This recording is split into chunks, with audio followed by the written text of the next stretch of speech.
Atos 13.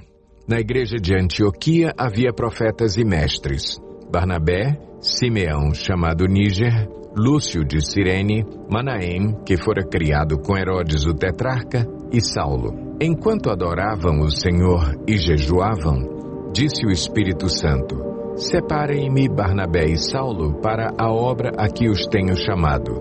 Assim, depois de jejuar e orar, impuseram-lhes as mãos e os enviaram. Enviados pelo Espírito Santo, desceram a Seleucia e dali navegaram para Chipre. Chegando em Salamina, proclamaram a palavra de Deus nas sinagogas judaicas. João estava com eles como auxiliar. Viajaram por toda a ilha, até que chegaram a Pafos. Ali encontraram um judeu chamado Bar-Jesus, que praticava magia e era falso profeta. Ele era assessor do procônsul Sérgio Paulo. O procônsul, sendo homem culto, mandou chamar Barnabé e Saulo, porque queria ouvir a palavra de Deus. Mas Elimas, o mágico, esse é o significado do seu nome, opôs-se a eles e tentava desviar da fé o procônsul. Então Saulo, também chamado Paulo, cheio do Espírito Santo, olhou firmemente para Elimas e disse: Filho do diabo e inimigo de tudo o que é justo, você está cheio de toda espécie de engano e maldade. Quando é que vai parar de perverter os retos caminhos do Senhor? Saiba agora que a mão do Senhor está contra você, e você ficará cego e incapaz de ver a luz do sol durante algum tempo. Imediatamente vieram sobre ele névoa e escuridão, e ele, tateando, procurava quem o guiasse pela mão. O procônsul, vendo o que havia acontecido, creu, profundamente impressionado com o ensino do Senhor. De Pafos, Paulo e seus companheiros navegaram para Perge, na Panfilha. João os deixou ali e voltou para Jerusalém. De Perge, prosseguiram até Antioquia da Psídia. No sábado, entraram na sinagoga e se assentaram. Depois da leitura da lei e dos profetas, os chefes da sinagoga lhes mandaram dizer: Irmãos, se vocês têm uma mensagem de encorajamento para o povo, falem. Pondo-se de pé, Paulo fez sinal com a mão e disse: Israelitas e gentios que temem a Deus, ouçam-me.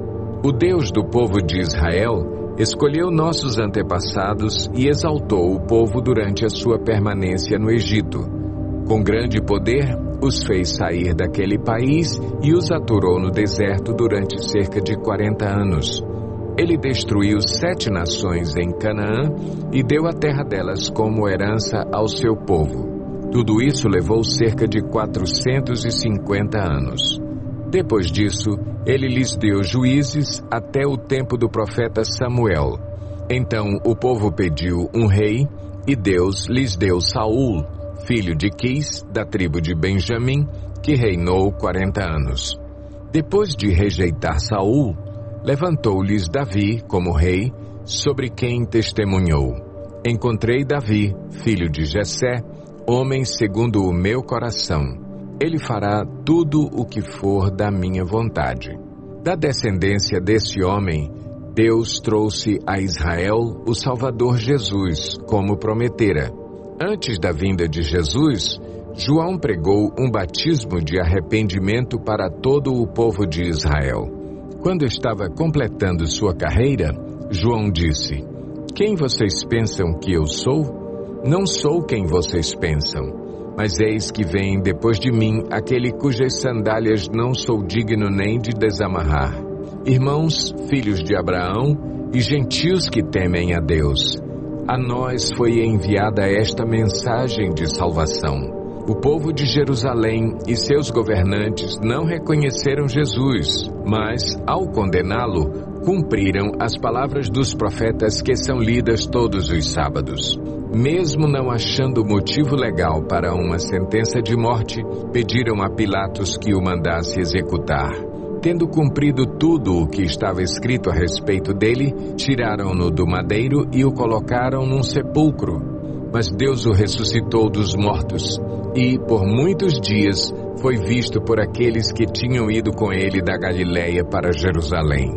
Eles agora são testemunhas dele para o povo. Nós lhes anunciamos as boas novas.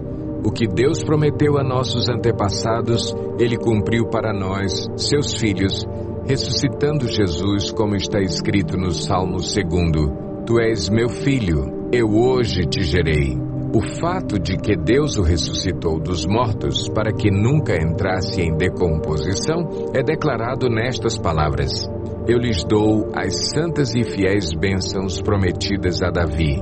Assim, ele diz noutra passagem: Não permitirás que o teu santo sofra decomposição.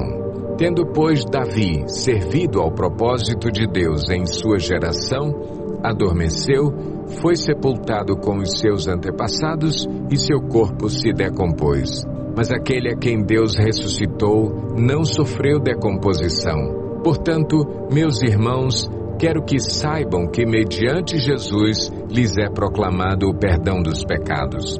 Por meio dele, todo aquele que crê é justificado de todas as coisas das quais não podiam ser justificados pela lei de Moisés. Cuidem, para que não lhes aconteça o que disseram os profetas. Olhem, escarnecedores, admirem-se e pereçam, pois nos dias de vocês farei algo que vocês jamais creriam se alguém lhes contasse. Quando Paulo e Barnabé estavam saindo da sinagoga, o povo os convidou a falar mais a respeito dessas coisas no sábado seguinte. Despedida a congregação, muitos dos judeus e estrangeiros piedosos convertidos ao judaísmo seguiram Paulo e Barnabé. Estes conversavam com eles, recomendando-lhes que continuassem na graça de Deus. No sábado seguinte, quase toda a cidade se reuniu para ouvir a palavra do Senhor.